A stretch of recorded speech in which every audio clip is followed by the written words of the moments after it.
ಓಂ ಗುರುರ್ಬ್ರಹ್ಮ ಗುರುರ್ವಿಷ್ಣು ಗುರುರ್ದೇವೋ ಮಹೇಶ್ವರಃ ಗುರು ಸಾಕ್ಷಾತ್ ಪರಬ್ರಹ್ಮ ತಸ್ಮೈ ಶ್ರೀ ಗುರವೇ ನಮಃ.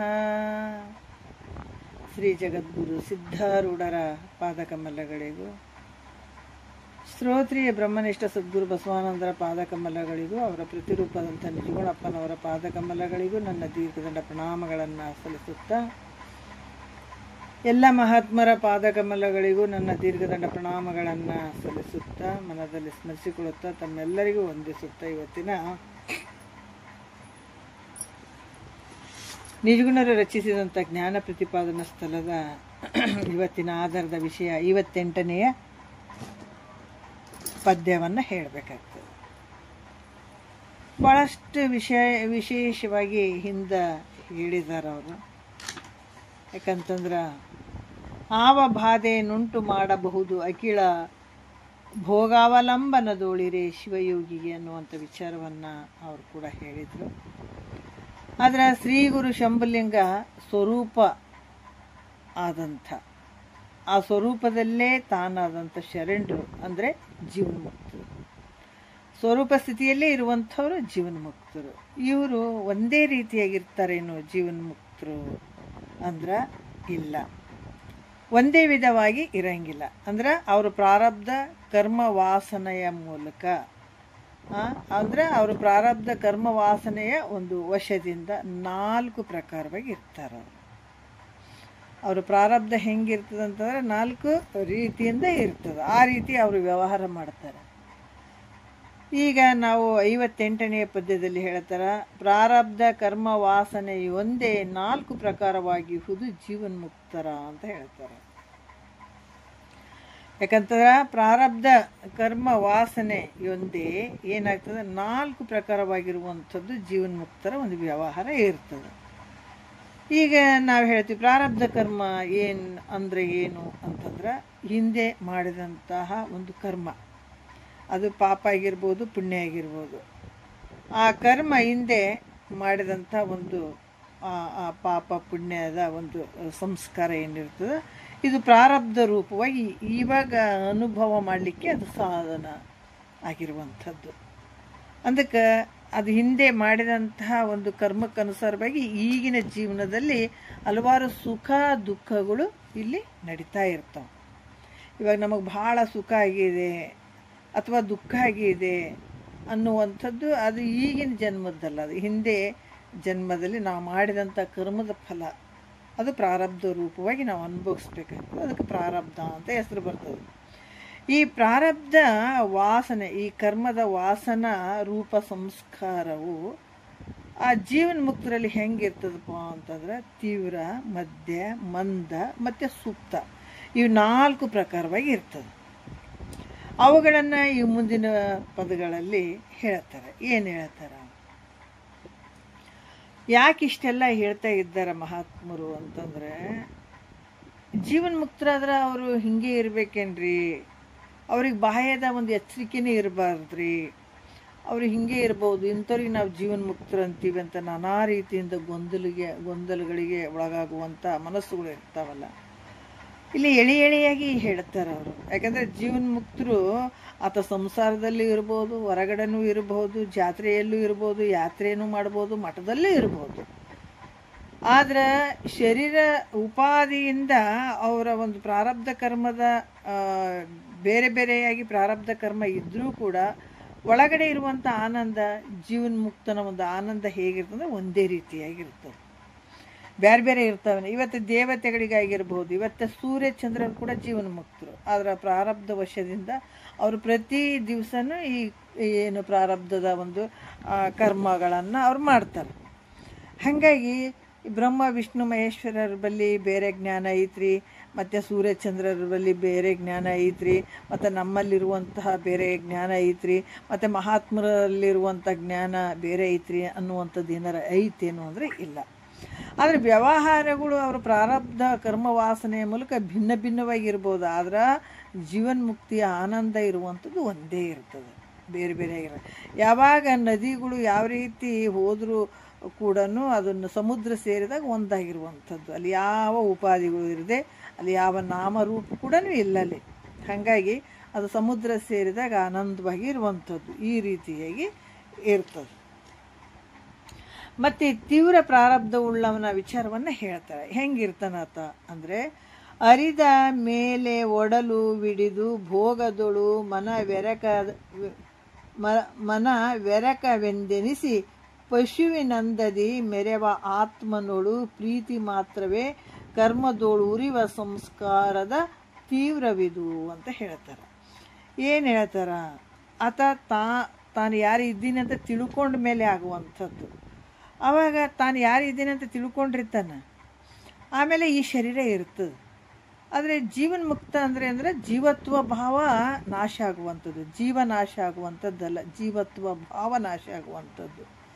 ಅದಕ್ಕೆ ಶರೀರ ಇರ್ತದೆ. ಪ್ರಾರಬ್ಧ ಕರ್ಮ ಇರುವ ಮಟ್ಟ ಈ ಶರೀರ ಉಳ್ಕೊಂಡಿರ್ತದೆ. ಅಲ್ಲಿ ಏನಿರ್ತದೆ? ಪ್ರಾರಬ್ಧದ ಕರ್ಮ ವಾಸನೆ ಇರ್ತದೆ. ವಾಸನೆಯ ಮೂಲಕ ಅದನ್ನ ಭೋಗಗಳು ನಡೆದಿರ್ತದೆ. ಅದಕ್ಕೆ ಇಲ್ಲಿ ಕೂಡ ಏನು ಹೇಳ್ತಾರ ಅಂದ್ರೆ, ಜ್ಞಾನ ಆದಮೇಲೆ ಪ್ರಾರಬ್ಧ ಕರ್ಮ ನಿಮಿತ್ತ ಮೂಲಕ ಜ್ಞಾನಿ ಶರೀರ ಜೀವಿಸ್ಕೊಂಡಿರ್ತದೆ, ಅಲ್ಲಿ ತನಕ ಜೀವಿಸ್ಕೊಂಡಿರ್ತದೆ. ಅವನ ಮನಸ್ಸು ಕೂಡ ಹೆಂಗಿರ್ತದಪ್ಪ ಅಂದರೆ, ಇಹಲೋಕ ಸಂಬಂಧಿ, ಇಹಲೋಕದ ಒಂದು ಸಂಬಂಧಿ ಲೌಕಿಕ ವ್ಯವಹಾರಗಳಲ್ಲಿ ತೊಡಗಿರ್ತದೆ. ಇಹಲೋಕದ ಒಂದು ಸಂಬಂಧವಾದಂತಹ ಲೌಕಿಕ ವ್ಯವಹಾರದಲ್ಲಿ ತೊಡಗಿರ್ತದೆ. ಆದರೂ ತನ್ನ ಸ್ವಯಂ ಪ್ರಕಾಶ ಸಾಕ್ಷಿ ಪ್ರತ್ಯೇಗಾತ್ಮನಲ್ಲಿಯೇ ಆತ ಏನಿರ್ತಾನೆ? ಪ್ರೀತಿ ಉಳ್ಳವನಾಗಿರ್ತಾನೆ. ಸಂಸಾರ ಬಿಟ್ಟಾನೇನಂದ್ರೆ ಸಂಸಾರ ಇರ್ತದ. ಯಾಕಂದ್ರೆ ಆತನ ಪ್ರಾರಬ್ಧ ಸಂಸಾರದಲ್ಲಿ ಇರುವಂಥದ್ದು ಐತೆ. ಆದರೆ ಸಂಸಾರ ಮಾಡಾಕತ್ತಾನ. ಆದರೆ ಶರೀರ ಸಂಸಾರದ ವ್ಯವಹಾರಗಳಲ್ಲಿ ತೊಡಗಿದಂಗೆ ಕಾಣಕತ್ತದ. ಆದರೆ ಆತನ ಮನಸ್ಸು ಎಲ್ಲಿರ್ತದ ಅಂತಂದರೆ, ಸ್ವಯಂ ಪ್ರಕಾಶವಾಗಿರುವಂಥ ಸಾಕ್ಷಿ ಪ್ರತ್ಯೇಗಾತ್ಮ, ಆ ಪ್ರತ್ಯೇಗಾತ್ಮನ ಸ್ವರೂಪದಲ್ಲಿ ಆತನ ಪ್ರೀತಿ ಜಾಸ್ತಿ ಇರ್ತದೆ. ಆ ಮನಸ್ಸಲ್ಲಿರ್ತದೆ, ಅದರಲ್ಲೇ ಪ್ರೀತಿ ಇರ್ತದೆ. ಹೆಂಗಂದ್ರೆ, ಪಶು ಅಂದ್ರೆ ಈ ದನಗಳು ಏನಿರ್ತಾವಲ್ಲ, ಅವು ಅಡವಿಗೆ ಮೇಯ್ಲಿಕ್ಕೆ ಹೋಗಿರ್ತಾವೆ. ಮೇಯ್ಲಿಕ್ಕೆ ಹೋದರೂ ಕೂಡ ಅಲ್ಲಿ ಏನಾದರೂ ಮೇವು ತಿಂತ ಇದ್ದರೂ ಕೂಡ ಆ ಮನಸ್ಸು ಎಲ್ಲಿರ್ತದೆ ಅಂತಂದ್ರೆ ಕರುವಿನಲ್ಲಿರ್ತದೆ ಆ ಪಶುವಿಗೆ. ಹಾಗಾಗಿ ಅದು ಹೆಂಗೆ ಆ ಮೇವನ್ನು ತಿನ್ನಕ್ಕೆ ಹೋದರೂ ಕೂಡ ಆ ಕರುವಿನ ಮೇಲೆ ಇಟ್ಟಂಥ ಪ್ರೀತಿ ಏನಿರ್ತದ, ಆ ಕರುವಿನ ಮೇಲೆ ಅದಕ್ಕೆ ಮನಸ್ಸು ಹೆಂಗಿರ್ತದ, ಅದೇ ರೀತಿ ಕೂಡ ಆತ ಜೀವನ್ಮುಕ್ತನಾದಂಥ ತೀವ್ರ ಪ್ರಾರಬ್ಧ ಉಳ್ಳಂಥವನು ವ್ಯವಹಾರ ಮಾಡ್ತಾ ಇದ್ದಾನೆ. ವ್ಯವಹಾರ ಮಾಡಿದರೂ ಕೂಡ ಆತನ ಮನಸ್ಸು, ಆತನ ಪ್ರೀತಿ ಎಲ್ಲಿ ಇಟ್ಟಿರ್ತಾನಂದ್ರೆ ತನ್ನ ನಿಜದಲ್ಲಿ ಪ್ರೀತಿ ಉಳ್ಳವನಾಗಿರ್ತಾನ. ಅದರಿಂದ ಇವನದು ಏನು ಅನ್ಕೋತಾರಪ್ಪ ಅಂದ್ರೆ ತೀವ್ರ ಪ್ರಾರಬ್ಧ ಅಂತ ಹೇಳ್ತಾರೆ. ಅದಕ್ಕೆ ಭಾಳಷ್ಟು ವಿಚಾರಗಳನ್ನು ಇಲ್ಲಿ ಹೇಳ್ತಾರೆ. ಮತ್ತು ಎರಡನೆಯ ನುಡಿಯಲ್ಲಿ ಕೂಡ ಏನು ಹೇಳ್ತಾರೆ? ಮಧ್ಯ ಪ್ರಾರಬ್ಧ, ಇದು ಎರಡನೇದು. ಮಧ್ಯ ಪ್ರಾರಬ್ಧ ಉಳ್ಳಂಥ ಜೀವನ್ಮುಕ್ತನ ವಿಚಾರ ಹೇಗಿದೆ ಅಂತಂದ್ರೆ, ಭೋಗಕ್ಕೆ ಮುಖ್ಯತೆ ದೋರೆ ತಾನಾತ್ಮವಶನಾಗಿ ಬಾಲಕನಂತೆ ಭುವನದೋಳು ರಾಗಿ ಎನಿಸಿ ನಲಿದಾಡುತ್ತಿರಲು ಕರ್ಮ ವೇಗದೋಳದು ಮಧ್ಯದಿರಬಹುದು ಅಂತ ಹೇಳ್ತಾರೆ. ಯಾಕಂತಂದ್ರೆ ಭಾಳಷ್ಟು ವಿಚಾರಗಳನ್ನು ಹೇಳ್ತಾರೆ. ಈತ ಏನಂದ್ರೆ ಭೋಗಕ್ಕೆ, ಸ್ನಾನ ಪಾನಾದಿ ವ್ಯವಹಾರಕ್ಕೆ ಅಂದ್ರೆ ಈ ಭೋಗ ಏನಿರ್ತದೆ ಅದರಲ್ಲಿ ಸ್ನಾನ ಮಾಡುವಂಥದ್ದು, ತಿನ್ನುವಂಥದ್ದು, ಇದೇನು ವ್ಯವಹಾರಗಳು ಅದಕ್ಕೆ ಮಾಮೂಲಿ ಇದ್ದೇ ಇರ್ತದೆ. ಯಾಕಂತಂದ್ರೆ ಇಲ್ಲಿ ಕೂಡ ಈ ವ್ಯವಹಾರಗಳನ್ನು ಮಾಡುವಂಥ ಪ್ರಸಂಗ, ಈ ಸ್ನಾನ ಮಾಡುವಂಥದ್ದು, ಪಾನ ಮಾಡುವಂಥದ್ದು, ಈ ಭೋಜನಾದಿಗಳ ವ್ಯವಹಾರಗಳನ್ನು ಮಾಡುವ ಪ್ರಸಂಗ ಬಂದಾಗಾದರೂ ಕೂಡ ಇವನ್ನೆಲ್ಲ ಮಾಡ್ತಾನತ್ತ. ಮತ್ತು ಅದರಲ್ಲಿ ಕೆಲವು ಈ ಎಲ್ಲ ವ್ಯವಹಾರ ಮಾಡ್ತಾ ಇದ್ದರೂ ಕೂಡ ಅದರಲ್ಲಿ ಸ್ವಲ್ಪ ಸಮಯಗಳನ್ನು ತಗೊಳ್ತಾನೆ. ಸಮಯವನ್ನು ತಗೊಂಡು ಮುಮುಕ್ಷು ಜನರೊಡನೆ ಬೆರೀತಾನೆ. ಅದಕ್ಕೆ ಇಲ್ಲಿ ಈ ಕರ್ಮಿ ಮತ್ತು ಉಪಾಸನೆ ಅಂತ ಮಾಡುವಂಥ ಜನ ಇರ್ತಾರೆ. ಆದರೆ ಮುಮುಕ್ಷತ್ವ ಬರೋದು ಎಲ್ಲೋ ಅಪರೂಪ. ಕರ್ಮಿಗಳು ಬಹಳ ಜನ ಇರ್ತಾರೆ, ಮತ್ತು ಮುಮುಕ್ಷು ಯಾಕಂದ್ರೆ ಈ ಉಪಾಸನೆ ಮಾಡುವಂಥವ್ರು ಇರ್ತಾರೆ. ಆದರೆ ಈ ಮುಮುಕ್ಷತ್ವ ಭಾವ ಬರೋದು ಎಲ್ಲೋ ಒಬ್ಬರು, ಮುಕ್ತನಾಗ್ಬೇಕನ್ನುವಂಥ ಭಾವ ಬರೋರು ಎಲ್ಲೋ ಒಬ್ಬರು. ಅದಕ್ಕೆ ಇಲ್ಲಿ ಕೂಡ ಏನು ಹೇಳ್ತಾರೆ, ಈ ಸಪ್ತ ಭೂಮಿಕೆಯ ಒಳಗೆ ಮೊದಲನೇ ಭೂಮಿಕೆ ಸುಖೇಚ್ಛ, ಈ ಭಾವ ಬರುವಂಥದ್ದೇ ಎಷ್ಟೋ ಜನ್ಮದ ಒಂದು ಪುಣ್ಯದ ಫಲ ಅದು. ಅದಕ್ಕೆ ಇದನ್ನು ಕಳ್ಕೊಬೇಕಾದ್ರೂ ಕೂಡ ಇದು ಒಂದು ದೊಡ್ಡ ಸಂಪತ್ತಿದು. ಮಹಾತ್ಮರು ಹೇಳ್ತಾರೆ, ಯಾಕಂದ್ರೆ ಬಾಹ್ಯದಲ್ಲಿರುವಂಥ ಒಂದು ಸಂಪತ್ತು ಭಾಳಷ್ಟು ಜನ ಅದನ್ನು ಪ್ರಾಪ್ತಿ ಮಾಡ್ಕೊಳಕ್ಕೆ ನೋಡ್ತಾರೆ. ಆದರೆ ಅದು ಪ್ರಾಪ್ತಿ ಆಗ್ತದೇನೋ ಅಂತಂದರೆ ಇಲ್ಲ. ಇದು ಅಂತರಂಗದ ಒಂದು ಸಂಪತ್ತು, ಇದು ಕೂಡ ಪ್ರಾಪ್ತಿ ಆಗ್ತದೇನಂದರೆ ಇಲ್ಲ. ಯಾಕಂದರೆ ಅದಕ್ಕೂ ಪುಣ್ಯ ಬೇಕು, ಇದಕ್ಕೂ ಪುಣ್ಯ ಬೇಕು. ಅದಕ್ಕೆ ಭೋಗದ ಅಪೇಕ್ಷೆ ಇಟ್ಕೊಂಡು ಫಲಾಪೇಕ್ಷೆಯಿಂದ ಈ ಕರ್ಮಾದಿಗಳನ್ನು ಮಾಡಿದಾಗ ಅಲ್ಲಿ ಭೋಗದ ವಸ್ತುಗಳು ಸಿಗ್ತಾವೆ, ಆದರೆ ಆ ಪುಣ್ಯ ಅಲ್ಲಿರಬೇಕಾಗ್ತದೆ. ಆದರೆ ಇಲ್ಲಿ ನಿಷ್ಕಾಮದ ಒಂದು ಪುಣ್ಯದ ಫಲ ಬೇಕಾಗ್ತದೆ. ಇಂಥ ಒಂದು ಮುಮುಕ್ಷತ್ವದ ಒಂದು ಸಂಪತ್ತನ್ನು ನಾವು ಪಡಿಬೇಕಾಗಿತ್ತು ಅಂತಂದರೆ, ಈ ಮುಮುಕ್ಷತ್ವದ ಒಂದು ಮನೆ ನಾವು ಸೇರಬೇಕಾಗಿತ್ತು ಅಂದರೆ, ಇಂಥ ಆನಂದವನ್ನು ಪಡ್ಕೊಳ್ಬೇಕಾಗಿತ್ತು ಅಂದರೆ ಇದಕ್ಕೂ ಕೂಡ ಈ ಒಂದು ಸಂಪತ್ತು ಬೇಕಾಗ್ತದೆ. ಯಾವ ಸಂಪತ್ತು? ನಿಷ್ಕಾಮದ ಒಂದು ಪುಣ್ಯದ ಫಲ. ಯಾಕೆ ಬ್ಯಾಂಕಿನಾಗ ಬ್ಯಾಲೆನ್ಸ್ ಇದ್ದಾಗ ನಾವು ಖರ್ಚು ಮಾಡ್ತೀವಿ. ಒಂದು ಮನೆ ಕಟ್ಟಬೇಕಾದ್ರೆ ಏನಾಗಬೇಕಾಗ್ತದೆ? ಬ್ಯಾಂಕಿನಾಗ ಬ್ಯಾಲೆನ್ಸ್ ಇದ್ದಾಗ ಮಾತ್ರ ಅದನ್ನು ತೊಗೊಂಡು ಬಂದು ಮನೆ ಕಟ್ಟಕ್ಕೆ ಒಂದು ಮೆಟೀರಿಯಲ್ಸ್ ಏನೇನು ಅದಾವೆ ಅವೆಲ್ಲ ತೊಗೊಂಡು ಬಂದು ಬುನಾದಿ ಹಾಕಿ ಅವಕ್ಕೆಲ್ಲವನ್ನು ನಾವು ಏನು ಕಾಲಮ್ ಹಾಕುವಂಥದ್ದಾಗಿರ್ಬೋದು, ಸಿಮೆಂಟ್, ಕಾಂಕ್ರೀಟು ಇವೆಲ್ಲವನ್ನು ಕೂಡಿಸಿ ನಾವು ಮನೆ ಕಟ್ಟಿದಾಗ ಒಂದು ಮನೆ ನಿರ್ಮಾಣ ಆಗ್ತದೆ. ಅದರಂಗ ಒಂದು ಜ್ಞಾನ ಪಡ್ಕೊಳ್ಬೇಕಾದ್ರೂ ಕೂಡ ಈ ಒಂದು ನಿಷ್ಕಾಮದ ಒಂದು ಪುಣ್ಯದ ಒಂದು ಸಂಪತ್ತು ಇದ್ದಾಗ ಇವೆಲ್ಲವುಗಳನ್ನು ಕ್ರಮವಾಗಿ ಇಲ್ಲಿ ಮಾಡ್ಕೊಂತ ಬಂದಾಗ ಜ್ಞಾನ ಅಲ್ಲಿ ಆಗುವಂಥದ್ದು, ಜ್ಞಾನ ಅನ್ನುವಂಥದ್ದು ಆಗುವಂಥದ್ದು. ಅದರಿಂದ ನಮಗೇನಾಗ್ತದೆ? ನಿಜ ಮನೆಯನ್ನು ಅಂದರೆ ಮುಕ್ತಿಯನ್ನು ಪಡೆಯುವಂಥದ್ದು, ಆನಂದವನ್ನು ಪಡೆಯುವಂಥದ್ದು, ಭಗವಂತನ ಕಾಣುವಂಥದ್ದು ಇದೆಲ್ಲ ಆಗ್ತದೆ. ಇಲ್ಲಾಂದರೆ ಸುಮ್ಮನೆ ಆಗ್ತದೇನೋ ಅಂದರೆ ಸುಮ್ಮನೆ ಆಗಲ್ಲ. ಅದಕ್ಕೆ ಮಹಾತ್ಮರು ಸುಮ್ಮನೆ ಕಾಲವನ್ನು ಕಳೆದು ಸಾವುದು ಚಿತ್ತವೇ ಅಂತ ಹೇಳ್ತಾರೆ. ನೀನು ಹಂಗೆ ಸತ್ತು ಹೋಗಬೇಡ, ನೀ ಏನೋ ಒಂದು ಸ್ವಲ್ಪ ಮಾಡಿದರೂ ಕೂಡ ಮುಂದಿನ ಜನ್ಮಕ್ಕೆ ಮೆಟ್ಲಾಗ್ತದೆ.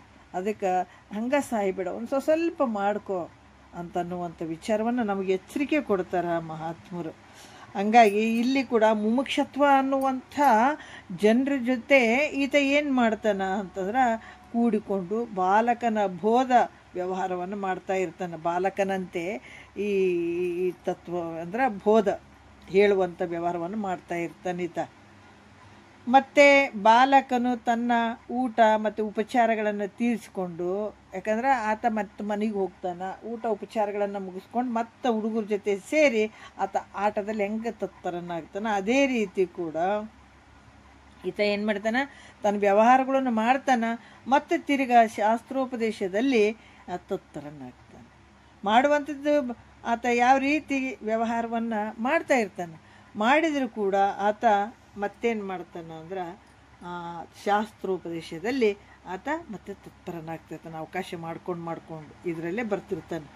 ಅದಕ್ಕೆ ಇವರು ಜನರ ಕಣ್ಣಿಗೆ ಏನು ಕಾಣಿಸ್ತಾನೆ ಈತ ಅಂದ್ರೆ ರಾಗಿಯಂತೆ ಕಂಡ್ರು ಕೂಡ ಆತ ಏನಪ್ಪ ಇಷ್ಟೆಲ್ಲ ರಾಗ ಅಂತ ರಾಗಿ ಅದನ್ನು ಈತ ಆಸೆ ಪಡ್ತಾನೆ, ಸಂಸಾರ ಮಾಡ್ತಾನೆ ಅನ್ನುವಂಥ ಜನರ ಕಣ್ಣಿಗೆ ಕಾಣಿಸ್ದಂಗೆ ಆದರೂ ಕೂಡ ತನ್ನ ಆತ್ಮಾನಂದದಲ್ಲಿಯೇ ಕೂಡಿರ್ತಾನತ. ಅದಕ್ಕೆ ಈ ಕರ್ಮವೇಗ ಸಂಸ್ಕಾರದಲ್ಲಿ ಇವನದು ಮಧ್ಯ ಪ್ರಾರಬ್ಧ ಅಂತ ಅನಿಸ್ಕೊಳ್ತದೆ. ಅದಕ್ಕೆ ಮಹಾತ್ಮರು ಜೀವನ್ಮುಕ್ತರ ಆದರೂ ಕೂಡ ಜೀವನ್ಮುಕ್ತರ ಆದಮೇಲೆ ಆತ ಹಿಂಗೆ ಇರಬೇಕು ಹಾಗೆ ಇರಬೇಕು ಅನ್ನುವಂಥದ್ದು ಯಾವ ನಿಯಮಗಳು ಇಲ್ಲ. ಅಥವಾ ಸಂಸಾರದಲ್ಲಿರ್ಬೋದು ಅಥವಾ ಹೊರಗಡೆನೂ ಇರಬಹುದು, ಯಾವ ರೀತಿ ಆದರೆ ಆತ ನೌಕರಿನೂ ಮಾಡಬಹುದು, ಯಾವ ರೀತಿ ಬೇಕಾದರೂ ಇರ್ಬೋದು. ಆದರೆ ಆತನ ಮನಸ್ಸು ಎಲ್ಲಿಟ್ಟಿರ್ತಾನೆ, ಆ ಭಾವ ಎಲ್ಲಿಟ್ಟಿರ್ತಾನೆ, ಆ ಪ್ರೀತಿ ಎಲ್ಲಿಟ್ಟಿರ್ತಾನಂದ್ರೆ ತನ್ನ ನಿಜ ಸ್ವರೂಪದಲ್ಲೇ ಇಟ್ಟಿರ್ತಾನಂತ. ಅದನ್ನು ನಾವು ಭಾಳ ಮುಖ್ಯವಾಗಿ ತಿಳ್ಕೊಳ್ಬೇಕಾದಂಥದ್ದು. ಯಾಕಂದರೆ ಭಾಳಷ್ಟು ಗೊಂದಲಗಳಿರ್ತಾವೆ. ಜ್ಞಾನಿ ಆದರೂ ಹಿಂಗೆ ಇರಬೇಕು ರೀ, ಬಾಹ್ಯದ ಎಚ್ಚರಿಕೆ ಇರಬಾರ್ದು, ಅವನು ಎಲ್ಲ ಬಿಟ್ಟಿರಬೇಕು, ಮನೆ ಬಿಟ್ಟಿರಬೇಕು, ಮಾರಿಬಿಟ್ಟಿರ್ಬೇಕು ಅಂತಂತ ಹೇಳ್ತಾರಲ್ಲ ಎಷ್ಟೋ ಜನ. ಆ ರೀತಿ ಜೀವನ್ಮುಕ್ತ ಆದಂಥ ಜ್ಞಾನಿ ಹಾಗೆ ಇರಬೇಕು ಹಿಂಗೆ ಇರಬೇಕಂತ ಇಲ್ಲ. ಆತನ ಪ್ರಾರಬ್ಧದ ಕರ್ಮವಾಸನೆ ಹೆಂಗಿರ್ತದೆ ಆ ಪ್ರಕಾರನೇ ಆತ ವ್ಯವಹಾರ ನಡೆದಿರ್ತದೆ ಆತಂದು. ಆದರೆ ಒಳಗಡೆ ಇರುವಂಥ ಆನಂದ ಎಲ್ಲ ಆನಂದ.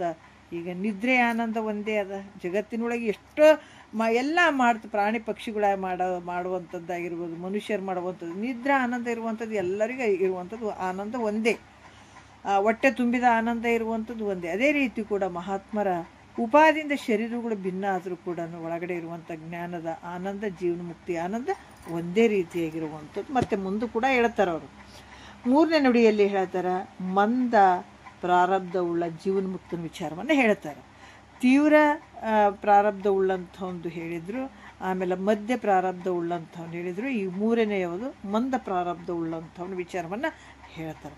ಈತನ ಪ್ರಾರಬ್ಧ ಹೆಂಗಿರ್ತದ ಮೂರನೇ ನುಡಿಯಲ್ಲಿ ಹೇಳ್ತಾರೆ. ತೊಲಗಿ ಭೋಗವನು ಪರಮಾತ್ಮನೊಡನೆ ಮತಿ ನೆಲೆಸಿ ಸುರತ ಸುಖ ಮಿಥುನದಂತೆ ಸೆಲೆ ನಿಜಾನಂದದಿಂದಿರೆ ಕರ್ಮಗಂಧದ ಬಲದಿಂದೆ ಮಂದ ವೆನುತಿಹರು ಅದನು ಅಂತ ಹೇಳ್ತಾರೆ. ಏನು ಹೇಳ್ತಾರ? ಭೋಗವನು ಅಂತಂದ್ರೆ ಈ ಲೌಕಿಕ ಮತ್ತು ವೈದಿಕ ವ್ಯವಹಾರಗಳನ್ನು ತ್ಯಾಗ ಮಾಡಿರ್ತಾನತ ಮಂದ ಪ್ರಾರಬ್ಧ ಉಳ್ಳಂಥವನು. ಮತ್ತು ಈತ ಹೆಂಗಿರ್ತಾನಪ್ಪ ಅಂತಂದರೆ ಇವೆರಡನ್ನ ತ್ಯಾಗ ಮಾಡಿ ಜ್ಞಾತೃ ಜ್ಞಾನ ಜ್ಞೇಯ ಜ್ಞಾತೃ ಜ್ಞಾನ ಜ್ಞೇಯ ತ್ರಿಪುಟಿಗೆ ವಿಲಕ್ಷಣನಾಗಿ ಸಾಕ್ಷಿ ಸ್ವರೂಪನಾದಂಥ ಪ್ರತ್ಯೇಕಾತ್ಮ ಸ್ವರೂಪದಲ್ಲಿಯೇ ತನ್ನ ಬುದ್ಧಿಯನ್ನು ಇಟ್ಟಿರ್ತಾನೆ. ಅಂದ್ರೆ ಮತಿಯನ್ನು ಇರಿಸುವಂಥವನಾಗಿರ್ತಾನಿತ. ಯಾಕಂದರೆ ಎಲ್ಲ ವ್ಯವಹಾರಗಳನ್ನು ಬಿಟ್ಟಿರ್ತಾನಿತ. ಲೌಕಿಕ ವ್ಯವಹಾರ ಮತ್ತು ವೈದಿಕ ಕರ್ಮಗಳನ್ನು ತ್ಯಾಗ ಮಾಡಿರ್ತಾನೆ. ಏನಾರು ಮಾಡುವಂಥದ್ದು ಇರ್ತದೇನಂದ್ರೆ ಏನೂ ಇಲ್ಲ, ಎಲ್ಲವನ್ನ ಬಿಟ್ಟಿರ್ತಾನೆ, ಅದನ್ನು ತ್ಯಾಗ ಮಾಡಿಬಿಟ್ಟಿರ್ತಾನೆ. ಈತನ ಪ್ರಾರಬ್ಧ ಎಲ್ಲ ಸಂಪೂರ್ಣ ತ್ಯಾಗ ಆಗಿರ್ತದೆ. ವೈದಿಕ ಕರ್ಮಗಳನ್ನು ಕೂಡ ತ್ಯಾಗ ಮಾಡಿರ್ತಾನೆ. ಆಮೇಲೆ ಜ್ಞಾತೃ ಜ್ಞಾನ ಜ್ಞೇಯ ತ್ರಿಪುಟಿಗಳಿಗೆ ವಿಲಕ್ಷಣನಾಗಿ ಸಾಕ್ಷಿ ಸ್ವರೂಪವಾದಂಥ ಪ್ರತ್ಯೇಕಾತ್ಮ ಸ್ವರೂಪದಲ್ಲಿ ಈ ಮತಿಯನ್ನು ಇರಿಸುವಂಥವನಾಗಿರ್ತಾನ ಈತ. ಅದರಿಂದ ಈತ ಹೆಂಗಿರ್ತಾನಂದ್ರೆ ಸುರತ ಸುಖ ಮಿಥುನದಂತೆ ಅಂತ ಹೇಳ್ತಾರೆ. ಈ ರೀತಿಯಾಗಿರ್ತಾನೆ. ಅಂದರೆ ಇನ್ನೊಂದು ಲೆಕ್ಕದಾಗ ಹೇಳ್ಬೇಕಂತಂದ್ರೆ ಈ ಮದ್ಯಪಾನ ಮಾಡಿದಂಥವ ಯಾವುದಕ್ಕೂ ಅರಿವಿರಂಗಿಲ್ಲ, ಆನಂದದಲ್ಲೇ ಇರ್ತಾನೆ ನೋಡ್ರಿ. ಯಾವ ಒಂದು ಬಾಹ್ಯದ ಒಂದು ಪ್ರಜ್ಞೆ ಇರೋಂಗಿಲ್ಲ ಆತಗೆ. ಆ ರೀತಿಯಾಗಿ ಇರ್ತಾನಿತ. ಅದಕ್ಕೆ ಆನಂದ ರೂಪವಾಗಿ ಇರ್ತಾನತ. ಅಂದ್ರೆ ದೃಶ್ಯವಾಗಿ ಕಾಣುವಂಥ ಈ ತ್ರಿಪುಟಿಗೆ ವಿಲಕ್ಷಣ ಸಾಕ್ಷಿ ಪರಬ್ರಹ್ಮವೇ ನಾನನ್ನುವಂಥದ್ದು. ಈ ತ್ರಿಪುಟಿಗೆ ವಿಲಕ್ಷಣನಾಗಿ ಈ ಸಾಕ್ಷಿ ಪ್ರತ್ಯೇಗಾತ್ಮ ಪರಬ್ರಹ್ಮನ ಸ್ವರೂಪವೇ ನಾನನ್ನುವಂಥದ್ದು ತಾದಾಕಾರ ನೋಡ್ರಿ. ತದಾಕಾರ ಆ ವೃತ್ತಿಯಲ್ಲಿ ಇರ್ತಾನ, ಅಲ್ಲಿ ವೃತ್ತಿ ಸ್ಥಿತಿಯಲ್ಲಿ ಇರ್ತಾನೆ.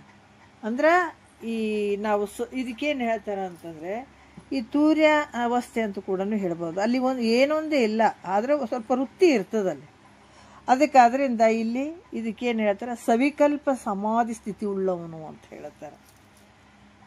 ಇಲ್ಲಿ ಏನಿಲ್ಲ ನೋಡ್ರಿ, ಗುರುವಾಕ್ಯವನ್ನು ಕೇಳಿ ತಿಳ್ಕೊಂಡು ಯಾವಾಗ ಅಜ್ಞಾನದ ಒಂದು ಬೇರು ಕಳ್ಕೊಳ್ಳುವಂಥದ್ದು ಇದು. ಯಾಕಂದರೆ ನಮಗೆ ಯಾಕೆ ಈ ಸಮಾಧಿ ಸ್ಥಿತಿ ಅಳವಟ್ಟಿಲ್ಲ ಅಂತಂದ್ರೆ ಅಜ್ಞಾನದ ಬೇರು ಹಂಗೆ ಐತೆ. ನಾವು ಇಂಥ ಒಂದು ವಿಚಾರಗಳನ್ನು ಗುರು ಮುಖಾಂತರ ಶ್ರವಣ ಮಾಡ್ದೇನೆ ನಾವು ಏನು ಸಮಾಧಿ ಸ್ಥಿತಿ ಅಂತ ಕಣ್ಣು ಮುಚ್ಕೊಂಡು ಎಲ್ಲೋ ಒಂದು ಕಡೆ ಕೂತ್ಕೊಂಡಿದ್ದೀವಿ ಅಂತಂದರೆ ಅದು ಹಂಗೆ ಅಜ್ಞಾನದ ಬೇರು ಅಳದಿರಂಗಿಲ್ಲ. ಈ ಅಜ್ಞಾನದ ಬೇರು ಅಳಿಬೇಕಂದ್ರೆ ಸದ್ಗುರು ಮುಖಾಂತರನೇ ಶ್ರವಣ ಮಾಡಿದಾಗೆ ಅಜ್ಞಾನದ ಬೇರು ಅಳೀತದೆ. ಯಾಕಂದ್ರೆ 84 ಲಕ್ಷ ಜೀವರಾಶಿಯಿಂದ ಹೊಟ್ಟೆಯಲ್ಲಿ ಗಂಟಿದೆ ನಮಗೆ. ಯಾವುದು? ಅಜ್ಞಾನ ಅನ್ನುವಂಥ ಗಂಟು. ಆದರೆ ಈಗ ಮಾಮೂಲಿ ಹೊಟ್ಟೆಗೆ ಗಂಟು ಇದ್ದಾಗ ಬರೀ ಗುಳಿಗೆ ತೊಗೊಂಡ್ರೆ ಗಂಟು ವಾಸಿ ಆಗ್ತದೇನೋ? ಇಲ್ಲ. ಡಾಕ್ಟ್ರ್ ಹೇಳ್ತಾರೆ ಇಲ್ಲ, ಮ್ಯಾಲೆ ಎಷ್ಟು ಗುಳಿಗೆ ನಿಮಗೆ ನೋವು ಸ್ವಲ್ಪ ಕಡಿಮೆ ಆಗೋದು, ಆದರೆ ಅದು ಬಾಧೆ ಮಾತ್ರ ಯಾವತ್ತೂ ಇರ್ತದೆ. ಮತ್ತು ಅದಕ್ಕೆ ಏನು ಮಾಡ್ಬೇಕ್ರಿ ಅಂದ್ರೆ ಆಪ್ರೇಷನ್ ಮಾಡಬೇಕು ಅಂತ ಹೇಳ್ತಾರೆ. ಆಪ್ರೇಷನ್ ಮಾಡಿದರೆ ಮಾತ್ರ ಆ ಗಂಟಿಗಿರುವಂಥ ಬೇರುಗಳು ಮೊದಲು ಮಾಡಿ ಕಿತ್ತಿ ಹೋಗೋದು ಬಿಟ್ಟಾಗ ನೀನು ಆನಂದವಾಗಿ ಆರಾಮಾಗಿ ಇರ್ತೀಯಪ್ಪ ಅಂತ ಹೇಳ್ತಾರೆ ಅವರು. ಅಂದಾಗ ಯಾವಾಗ ಆ ಹೊಟ್ಟೆಯಲ್ಲಿರುವಂಥ ಗಡ್ಡೆಯನ್ನು ತೆಗೆದು ಆಪ್ರೇಷನ್ ಮಾಡಿಸ್ಕೊಳತ್ತಾನ ಆವಾಗ ಆತ ಆರಾಮಾಗಿರ್ತಾನೆ. ಅದೇ ರೀತಿ ಕೂಡ 84 ಲಕ್ಷ ಜೀವರಾಶಿಯಿಂದ ಕೂಡ ಅಜ್ಞಾನ ಅನ್ನುವಂಥ ಗಡ್ಡೆ ನಮ್ಮ ಒಳಗೆ ಇದೆ. ಆದ್ರೆ ಬರೀ ಮ್ಯಾಲೆ ಗುಳಿಗೆ ತೊಗೊಂತ ಬಂದಿದ್ದೀವಿ ನಾವು. ಅದಕ್ಕೆ ಇವಾಗ ಇದಕ್ಕೆ ಔಷಧ ಆಪ್ರೇಷನ್ ಮಾಡುವಂಥವ್ನು ಯಾರು? ಸದ್ಗುರು. ಇಲ್ಲಿ ಆ ಸದ್ಗುರು ಹೇಳ್ದಂಗೆ ನಾವು ಕೇಳ್ತಾ ಹೋದ್ರೆ ನಮ್ಮಲ್ಲಿ ಇರುವಂಥ ಗಂಟು ಅಜ್ಞಾನ ಅನ್ನುವಂಥ ಗಡ್ಡೆಯನ್ನು ಬೇರೆ ಸಮೇತ ಕಿತ್ತಿ ಬಿಸಾಕ್ಲಿಕ್ಕೆ ಸಾಧ್ಯ ಆಗ್ತದೆ. ಅಂದಾಗ ಮಾತ್ರ ಅವಾಗ ಆರಾಮಾಗ್ತದೆ, ಇಲ್ಲಾಂದ್ರೆ ಸಾಧ್ಯನೇ ಇಲ್ಲ. ಇದನ್ನು ಹಂಗೆ ಇಟ್ಕೊಂಡು ತಿರುಗಾಡಿದ್ರೆ ಅದಕ್ಕೆ ಮಹಾತ್ಮರು ಹೇಳ್ತಾರೆ, ನಿಜಗೊಂಡ್ರೆ ಭಾಳ ಚಂದ ಹೇಳ್ತಾರೆ. ತೋರದಯ್ಯೋ ಸುಖ ತೋರದಯ್ಯೋ ಬೇರೆ ಬೇರೆ ಭಾವಿಸಿ ಬ್ರಹ್ಮ ಜ್ಞಾನ ಒಂದಿಲ್ಲದವಾಗೆ ತೋರದಯ್ಯೋ ಸುಖ ತೋರದಯ್ಯೋ ಅಂತ ಹೇಳ್ತಾರೆ. ಎಷ್ಟು ಅದ್ಭುತವಾಗಿ ಹೇಳ್ತಾರೆ. ಬೇರೆ ಬೇರೆ ಏನು ವಿಚಾರ ಮಾಡಿದ್ರೇನು, ಏನು ಮಾಡಿದ್ರೇನು, ಆದ್ರೆ ಬ್ರಹ್ಮಜ್ಞಾನ ಇಲ್ಲದೆ ಇದ್ದಾಗ ಎಲ್ಲ ವ್ಯರ್ಥ. ಯಾವತ್ತೂ ನಿನಗೆ ಆನಂದ ಸಿಗಂಗಿಲ್ಲ. ಎಷ್ಟೇ ಜನ್ಮ ತಿರುಗಾಡಿದ್ರು ಕೂಡ ಬ್ರಹ್ಮಜ್ಞಾನವನ್ನು ಪಡ್ಕೊಂಡಾಗ ಮಾತ್ರ ಈ ಆನಂದ ಆಗುವಂಥದ್ದಂತ ಹೇಳ್ತಾರೆ ಅವರು. ಅದಕ್ಕೆ ನಾವು ಅದನ್ನು ಭಾಳಷ್ಟು ವಿಚಾರದಲ್ಲಿ ನಾವು ಹೋಗ್ಬೇಕಾಗ್ತದೆ. ಅದಕ್ಕೆ ಯಾವಾಗ ಸಾಕ್ಷಿ ಪ್ರತ್ಯೇಗಾತ್ಮ ಅಥವಾ ಪರಬ್ರಹ್ಮ ಸ್ವರೂಪವೇ ನಾನಿದ್ದೀನಿ ಅನ್ನುವಂಥ ಒಂದು ವೃತ್ತಿ, ಆ ವೃತ್ತಿ ಸ್ಥಿತಿಯಲ್ಲಿರುವಂಥದ್ದು. ಈ ರೀತಿ ಇದ್ದಾಗ ಈ ರೀತಿಯಲ್ಲಿ ಇರ್ತಾನೆ ಯಾರು? ಮಂದ ಪ್ರಾರಬ್ಧ ಉಳ್ಳಂಥವನು. ಅಂದ್ರೆ ಆ ವೃತ್ತಿ ಇರ್ತದೆ. ಸಾಕ್ಷಿ ಪರಬ್ರಹ್ಮ ಸ್ವರೂಪನೇ ನಾನು ಇದ್ದೀನಿ ಅನ್ನುವಂಥ ವೃತ್ತಿ ಅಲ್ಲಿ ಇರ್ತದೆ. ಆದ್ದರಿಂದ ಇದಕ್ಕೇನು ಹೇಳ್ತಾರೆ? ಸವಿಕಲ್ಪ ಸಮಾಧಿ ಅಂತ ಹೇಳ್ತಾರೆ. ಇದಕ್ಕೆ ಆ ವೃತ್ತಿ ಇರ್ತದಲ್ಲ, ಅದಕ್ಕೆ ಸವಿಕಲ್ಪ ಸಮಾಧಿ ಸ್ಥಿತಿ ಉಳ್ಳಂಥವನು ಅಂತ ಹೇಳ್ತಾರೆ. ಈತಗೆ ಏನು ಹೇಳ್ತಾರೆ? ಮಂದ ಪ್ರಾರಬ್ಧ ಉಳ್ಳಂಥವನು ಅಂತ ಹೇಳ್ತಾರೆ. ಮತ್ತು 4ನೇ ನುಡಿಯಲ್ಲಿ ಸುಪ್ತ ಪ್ರಾರಬ್ಧ ಉಳ್ಳಂಥ ಜೀವನ್ಮುಕ್ತನ ವಿಚಾರಗಳನ್ನು ಹೇಳ್ತಾರೆ. ಇಲ್ಲಿ ಹೇಳ್ತಾರೆ, ಏನು ಹೇಳ್ತಾರೆ? 4ನೇ ನುಡಿಯಲ್ಲಿ ನಿರುಪಮನು ಅದ್ವಯ ನಿತ್ಯ ಪರಿಪೂರ್ಣ ಸುಖಬೋಧ ತುರಿಯಾತ್ಮನಾಗಿ ನಿಂದನು ಎಡದೆ ಪರಮುಕ್ತನಂತೆ ಪದುಳ ಮೀರೆ ಕರ್ಮದ ವರ ಸುಪ್ತ ಭಾವನೆ ಎನಿಪುದು ಅಂತ ಹೇಳ್ತಾರೆ. ಏನು ಹೇಳ್ತಾರ ಇಲ್ಲಿ? ನಿರುಪಮ. ನಿರುಪಮ ಅಂದ್ರೇನು? ದೃಷ್ಟಾಂತ ರಹಿತನಾದಂಥವನು. ಆಮೇಲೆ ಅದ್ವಯ ಅಂದರೆ ಏಕವಾಗಿರುವಂಥವನು. ನಿತ್ಯ ಅಂದರೆ ಯಾವಾಗಲೂ ಇರುವಂಥವನು. ಪರಿಪೂರ್ಣ ಅಂದ್ರೆ ಆತೇನು ಪರಿಚ್ಛೇದದಿಂದ ಅಥವಾ ಪರಿಚ್ಛಿನ್ನತೆಯಿಂದ ಕೂಡೇನೇನಂದ್ರೆ ಇಲ್ಲ. ಹೆಂಗದನ? ಪರಿಪೂರ್ಣವಾಗಿರುವಂಥವನು. ಮತ್ತು ಸುಖಬೋಧ ರೂಪನು. ಮತ್ತು ಆ ಸುಖಬೋಧ ರೂಪ ಪ್ರತ್ಯೇಗಾತ್ಮನೇ ತಾನಾಗಿರುವಂಥದ್ದು. ಈತ ಹೆಂಗಾಗಿರ್ತಾನ? ಇಂಥ ಆ ಸ್ವರೂಪನೇ ತಾನಾಗಿಬಿಟ್ಟಿದ್ದಾನೆ. ಅದಕ್ಕೆ ಈತ ಹೆಂಗದಾನ? ಪರಮುಕ್ತನಂತೆ ಕೇವಲ ತನ್ನ ನಿಜ ಸ್ಥಿತಿಯಲ್ಲೇ ನಿಂತ್ಕೊಂಡಿರ್ತಾನೆ ಆತ. ಈ ಸ್ಥಿತಿ ಯಾರಿಗಿತ್ತು ಅಂತಂದರೆ ಈ ಯಾರಿಗೆ? ಗುರುನಾಥ ರೂಢರಿಗಿತ್ತು. ಈ ಸ್ಥಿತಿ ಗುರುನಾಥ ರೂಢರಿಗೆ. ಯಾಕಂದ್ರೆ ತನ್ನ ನಿಜ ಸ್ಥಿತಿಯಲ್ಲೇ ನಿಂತಾನೆ. ಬಾಹ್ಯದ ಏನೊಂದು ವ್ಯವಹಾರ ಇಲ್ಲ. ಅದಕ್ಕೆ ತನ್ನಲ್ಲೇ ತಾನಾಗಿರ್ತಾನೆ. ಯಾವ ರೀತಿ ಕಾಡು ಬೆಂಕಿ ಏನು ಮಾಡ್ತದೆ? ಕಟ್ಟಿಗೆಗಳನ್ನು ಸುಟ್ಟು ತಾನು ಇಲ್ದಂಗೆ ಆಗಿಬಿಡ್ತದಲ್ಲ, ಆ ಸ್ಥಿತಿಯಲ್ಲಿ ಇರ್ತಾನಿತ. ಯಾಕಂದರೆ ಈ ಸ್ಥಿತಿಗೆ ಏನಾಗ್ತದೆ ಅಂದರೆ ಅದು ಏನಿಲ್ಲ ನೋಡ್ರಿ, ಬಾಹ್ಯದೇನು ಕಾಣಂಗಿಲ್ಲ, ಆ ಶರೀರ ಇಲ್ಲ, ಯಾವುದಿಲ್ಲ, ತನ್ನ ಆನಂದದಲ್ಲೇ ತಾನು ಲೀನವಾಗಿರ್ತಾನತ. ಯಾವ ವೃತ್ತಿ ಕೂಡ ಅಲ್ಲಿರಂಗಿಲ್ಲ. ಈ ರೀತಿ ಇರುವಂಥದಕ್ಕೆ ನಿರ್ವಿಕಲ್ಪ ಸಮಾಧಿ ಅಂತ ಹೇಳ್ತಾರೆ. ನಿರ್ವಿಕಲ್ಪ ಸಮಾಧಿ ಈ ಸುಖದಲ್ಲಿ ಇರುವಂಥದ್ದು. ಇದಕ್ಕೆ ಏನು ಹೇಳ್ತಾರೆ? ಸುಪ್ತ ಪ್ರಾರಬ್ಧ ಅಂತ ಹೇಳ್ತಾರೆ. ಮತ್ತು ಈ ರೀತಿಯೇ ಇರಬೇಕಲ್ರಿ ಜ್ಞಾನಿಗಳು ಅಂತ ಅಲ್ಲ. ಈಗ ಏನು ಹಿಂದೆ ಹೇಳಿದಾರಲ್ಲ, ಏನು ಹೇಳಿದಾರೆ? ತೀವ್ರ, ಅಲ್ಲಿ ಮಧ್ಯ ಮತ್ತು ಮಂದ ಪ್ರಾರಬ್ಧ. ಈ ರೀತಿ ಅವ್ರವ್ರ ಪ್ರಾರಬ್ಧಕ್ಕೆ ಗುಣವಾಗಿ ಈ ಕರ್ಮ ವಾಸನೆಯ ಮೂಲಕ ನಡೆದಂಥದ್ದು. ಇದಕ್ಕೇನು ಹೇಳ್ತಾರೆ? ಇಲ್ಲಿ ಏನೊಂದು ವೃತ್ತಿನೂ ಇಲ್ಲ, ಏನೂ ಇಲ್ಲ ಇಲ್ಲಿ. ಇದಕ್ಕೆ ಸುಪ್ತ ಪ್ರಾರಬ್ಧ ಅಂತ ಹೇಳ್ತಾರೆ. ಈ ತೂರ್ಯತೀತದಲ್ಲಿ ಏನೊಂದಿಲ್ಲ, ತಾನೂ ಇಲ್ಲ, ಯಾವ ವೃತ್ತಿನೂ ಇಲ್ಲ. ಅದಕ್ಕೆ ಇಲ್ಲಿ ಏನು ಹೇಳ್ತಾರೆ? ಸುಪ್ತ ಪ್ರಾರಬ್ಧ ಅಂತ ಕೂಡ ಹೇಳ್ತಾರೆ. ಈ ಪ್ರಾರಬ್ಧ ವಿಚಾರವನ್ನು ಈ ಭಾಳಷ್ಟು ಅನುಭವ ಸಾರದಲ್ಲಿ ಈ ಎಲ್ಲದರಲ್ಲಿ ಹೇಳಿದಂಥ ವಿಚಾರ. ಯಾಕಂದ್ರೆ ಇಲ್ಲಿ ಈ ರೀತಿಯಾಗಿ ಜ್ಞಾನಿ ಆ ಒಂದು ಪ್ರಾರಬ್ಧ ರೂಪದಲ್ಲಿದ್ದರೂ ಕೂಡ ಈ ಮಂದ ಮತ್ತು ಈ ಸುಪ್ತ ಅನ್ನುವಂಥದ್ದು ಇಲ್ಲಿ ತೂರ್ಯತೀತ ಅವಸ್ಥೆ ಇರ್ತದೆ. ತಾನೇ ತಾನಾಗಿರ್ತಾನೆ, ಆ ಪರಬ್ರಹ್ಮ ಸ್ವರೂಪನೇ ತಾನಾಗಿರ್ತಾನೆ ಅನ್ನುವಂಥದ್ದು ಹೇಳ್ತಾರೆ. ಮತ್ತಿಲ್ಲಿ 5ನೇ ನುಡಿಯಲ್ಲಿ ಏನು ಹೇಳ್ತಾರೆ ನೋಡೋಣ. ಜೀವನ್ಮುಕ್ತರು ಭಿನ್ನ ಭಿನ್ನ ಆಗಿದ್ದರೂ ಕೂಡ ಅವರು ಕಡೆಯಲ್ಲಿ ಎಲ್ಲರಿಗೂ ಮುಕ್ತಿ ಒಂದೇ ರೀತಿಯಾಗಿ ಇರುವಂಥದ್ದು. ಒಳಗಡೆ ಇರುವಂಥ ಆನಂದ ಒಂದೇ ಇರ್ತದೆ. ಯಾಕಂದರೆ ಜೀವತ್ವ ಭಾವ ಅಳದಿರ್ತಾರೆ ಅವರು. ಕರ್ಮ ವಾಸನೆಯ ಮೂಲಕ ವ್ಯವಹಾರ ನಡೆದದ, ಅದರ ಜೀವತ್ವ ಭಾವ ನಾಶ ಆಗಿರ್ತದೆ, ಜೀವ ಉಳಿದಿರ್ತದೆ. ಆದರೆ ಒಳಗಡೆ ಇರುವಂಥ ಆನಂದ 4 ಮಂದಿದು ಒಂದೇನೆ. ಭಿನ್ನ ಭಿನ್ನ ಆಗಿ ಅವ್ರ ವ್ಯವಹಾರ ತೋರಿದ್ರು ಕೂಡ ಇರುವಂಥ ಆನಂದ ಒಂದೇನೆ. 5ನೇ ನುಡಿಯಲ್ಲಿ ಹೇಳ್ತಾರೆ, ಇಂತು ಕರ್ಮದ ವೇಗವೆಂತು ಫಲಿಸುತ್ತಿಹುದು ಅಂತೆ ಜ್ಞಾನಿಗಳಿಗೆ ಫಲವಂದದಿ ಸಂತಸದೊಳೊಮ್ಮೆ ಸಂತಸದೋಳು ಶಂಭುಲಿಂಗವಾಗಿ ಮೋಕ್ಷವಂತವರಿಗೆ ಸಮಾನವೇ ಹೌದು ಅಂತ ಹೇಳ್ತಾರೆ. ನೋಡ್ರಿ, ಇಂತು ಅಂದ್ರೆ ಈ ರೀತಿಯಾಗಿ ಈ ಈ ಪ್ರಕಾರ ಪ್ರಾರಬ್ಧ ಕರ್ಮದ ವೇಗವು ಹೆಂಗದ ಅಂತಂದರೆ, ಇಲ್ಲಿ ಆ ಪ್ರಾರಬ್ಧ ಕರ್ಮದ ವೇಗ ಹೆಂಗದ ಅದೇ ಪ್ರಕಾರ ಜೀವನ್ಮುಕ್ತರು ಇರ್ತಾರೆ. ಅದಕ್ಕೆ ಇಲ್ಲಿ ಹೆಂಗದ ಅಂತಂದ್ರೆ, ಈಗ ಲೌಕಿಕದಲ್ಲಿ ಆತ ಹೆಂಗಾಗಿರ್ತಾನೆ, ವ್ಯವಹಾರದಲ್ಲಿ ಇರ್ತಾನೆ. ಒಬ್ಬ ಏನಾತ ಜೀವನ್ಮುಕ್ತನೇ ಇರ್ತಾನತ. ಜೀವನ್ಮುಕ್ತನಾದಂಥ ಒಂದು ಒಬ್ಬ ವ್ಯಕ್ತಿ ಲೌಕಿಕ ಮತ್ತು ಈ ಲೌಕಿಕದ ವ್ಯವಹಾರದಲ್ಲಿ ಇದ್ರೆ, ಮತ್ತೊಬ್ಬ ಶಾಸ್ತ್ರೀಯ ವ್ಯವಹಾರದಲ್ಲಿ ಇರ್ತಾನೆ. ಹೇಳುವಂಥದ್ದು ಕೇಳುವಂಥದ್ದು ಕೂಡ ಮಾಡ್ತಿರ್ತಾನೆ. ಮತ್ತೊಬ್ಬ ಸವಿಕಲ್ಪ ಸಮಾಧಿ ಸ್ಥಿತಿಯಲ್ಲಿದ್ದರೆ, ಮತ್ತೊಬ್ಬ ನಿರ್ವಿಕಲ್ಪ ಸಮಾಧಿಯಲ್ಲಿ ಇರ್ತಾನೆ. ಹೀಗೆ ಜೀವನ್ಮುಕ್ತರು ಹಲವಾರು ಪ್ರಕಾರ ಕಾಣಿಸ್ತಾರೆ, ಹಲವಾರು ಪ್ರಕಾರವಾಗಿರುವಂಥದ್ದು. ಅದೇ ರೀತಿ ಶ್ರೀಕೃಷ್ಣ ಭೋಗಿಯಾಗಿರ್ತಾನೆ. ಆತ ಜೀವನ್ಮುಕ್ತ ಅಲ್ಲೇನು, ಜೀವನ್ಮುಕ್ತ ಅದನು, ಆದರೆ ಭೋಗದಲ್ಲಿರ್ತಾನೆ. ಆದರೆ ಶುಕ ಮುನಿ ತ್ಯಾಗದಲ್ಲಿರ್ತಾನೆ. ಅವ್ರ ವ್ಯವಹಾರ ನೋಡ್ರಿ, ಪ್ರಾರಬ್ಧದ ವ್ಯವಹಾರ ಹೆಂಗಿರ್ತಂದ್ರೆ, ಶ್ರೀಕೃಷ್ಣ ಪರಮಾತ್ಮ ಭೋಗದಲ್ಲಿರ್ತಾನೆ, ಶುಕಮುನಿ ತ್ಯಾಗಿಯಾಗಿರ್ತಾನೆ, ಎಲ್ಲವನ್ನ ಬಿಟ್ಟಿರ್ತಾನತ. ಆಮೇಲೆ ಶ್ರೀರಾಮಚಂದ್ರ ಮತ್ತು ಜನಕ ಮಹಾರಾಜರು ಇವರೆಲ್ಲ ರಾಜ್ಯ ಪರಿಪಾಲನೆ ಮಾಡ್ತಾ ಇರ್ತಾರೆ. ಅಂದರೆ ಇವ್ರು ಜೀವನ್ಮುಕ್ತರು ಅಲ್ಲ ಅಂತೀರೇನು? ಆದರೆ ವ್ಯವಹಾರ ಬೇರೆ ಬೇರೆ ಅದಾವ, ಆದರೆ ಇರುವಂಥ ಆನಂದ ಒಂದೇ ಅದ. ಇವರು ಜೀವನ್ಮುಕ್ತರೇ. ಯಾವಾಗ ಶ್ರೀಕೃಷ್ಣ ಆಗಿರ್ಬೋದು, ಶುಕಮುನಿ ಆಗಿರ್ಬೋದು, ಶ್ರೀರಾಮಚಂದ್ರ ಆಗಿರ್ಬೋದು, ಜನಕ ಮಹಾರಾಜ ಆಗಿರ್ಬೋದು, ಇವರೆಲ್ಲ ಜೀವನ್ಮುಕ್ತರೇ. ಆದರೆ ಇವರಿಬ್ಬರು ಏನು ಮಾಡ್ತಾರೆ, ಶ್ರೀರಾಮಚಂದ್ರ ಮತ್ತು ಜನಕ ಮಹಾರಾಜ ರಾಜ್ಯ ಪರಿಪಾಲನೆ ಮಾಡ್ತಾ ಇರ್ತಾರೆ. ಅವರು ವಸಿಷ್ಠರು ಅವ್ರೇನಾಗಿರ್ತಾರೆ, ಈ ಪೌರೋಹಿತ್ಯ ಅಂದ್ರೆ ಈ ಏನು ಒಂದು ಆ ರೀತಿಯಲ್ಲಿ ವಸಿಷ್ಠ ಗುರುಗಳು ಇದರಲ್ಲಿ ತೊಡಗಿರ್ತಾರೆ, ಕರ್ಮತತ್ಪರರಾಗಿರ್ತಾರೆ. ಪೌರೋಹಿತ್ಯದಲ್ಲಿ ಅವರು ಕರ್ಮತತ್ಪರರಾಗಿ ಆದರೆ ಆ ಕೆಲಸದಲ್ಲಿ ಇರ್ತಾರೆ ಅವರು. ಮತ್ತು ನಾರದ ಮಹರ್ಷಿ ಏನು ಮಾಡ್ತಾರೆ, ಕೀರ್ತನೆ ಮಾಡ್ತಾ ಇರ್ತಾರೆ. ಎಲ್ಲ ಕಡೆ ತಿರುಗಾಡಿ ಕೀರ್ತನೆಯನ್ನು ಮಾಡ್ತಿರ್ತಾರೆ. ಅಲ್ಲಿ ಕೂಡ ನಾರದ ಮಹರ್ಷಿ ಕೂಡ ಎಲ್ಲ ಕಡೆ ತಿರುಗಾಡಿ ಎಲ್ಲ ವಿದ್ಯೆಗಳನ್ನು ಪಡ್ಕೊಂಡಂಥತ್ತಿಗೆ ಅಲ್ಲಿ ಆನಂದ ಇರೋಂಗಿಲ್ಲ. ಆದರೂ ಕೂಡ ಸನತ್ ಕುಮಾರ್ ಗುರುಗಳು, ನಾರದ ಮಹರ್ಷಿಗಳ ಗುರುಗಳು, ಅಲ್ಲಿ ಹೋಗಿ ಅಂತ ನಾನು ಎಲ್ಲ ವಿದ್ಯೆಗಳನ್ನು ತಿಳ್ಕೊಂಡಿದ್ದೀನಿ ಗುರುಗಳೇ, ಆದರೆ ನನಗೆ ಆನಂದ ಅನ್ನುವಂಥದ್ದಿಲ್ಲ.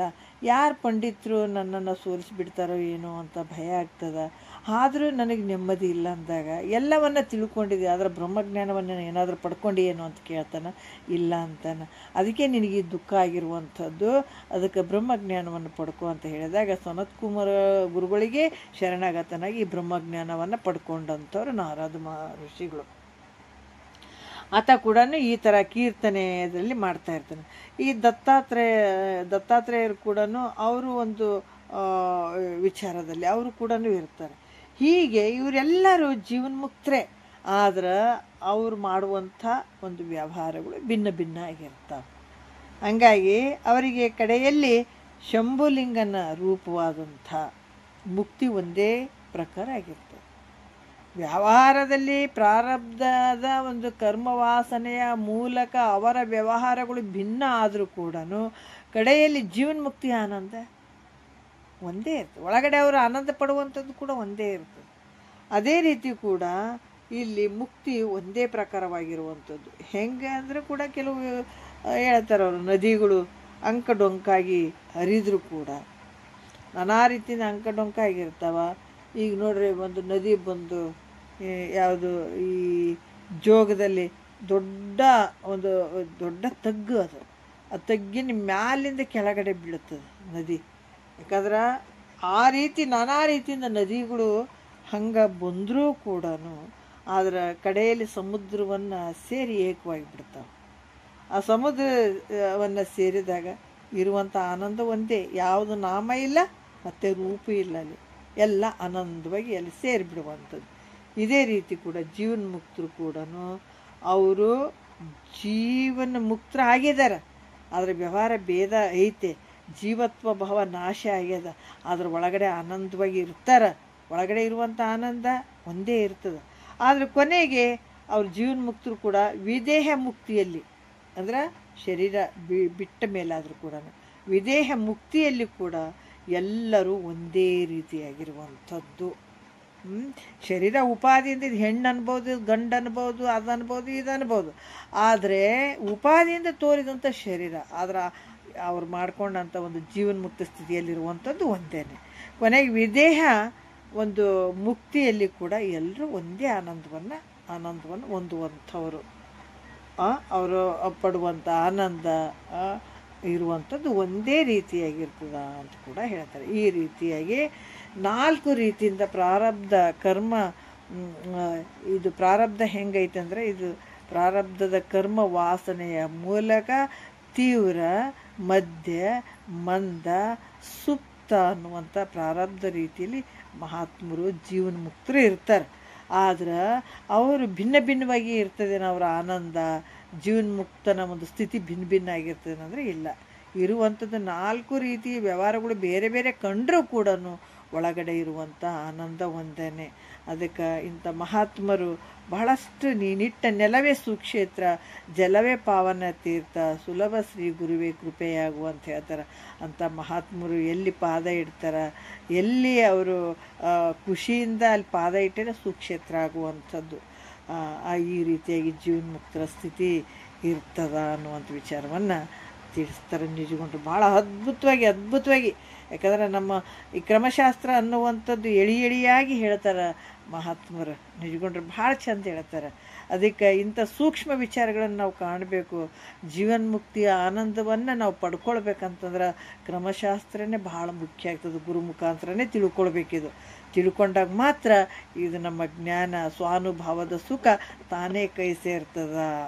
ಅಲ್ಲಿ ಮಟ್ಟ ಈ ಜ್ಞಾನ ಅಳವಡಂಗಿಲ್ಲ ಅನ್ನುವಂಥ ವಿಚಾರವನ್ನು ನಿಜಗೊಂಡು ಭಾಳ ಅದ್ಭುತವಾಗಿ ಹೇಳಿದ್ದಾರೆ. ಮತ್ತು ಮುಂದಿನ ಪದ್ಯ ನಾಳೆ ಮಾತಾಡೋಣ ಅಂತ ಒಂದೆರಡು ಮತ್ತು ಗುರುಗಳು ಪಾದಕ್ಕೆ ಅರ್ಪಿಸಿ ಹರವು.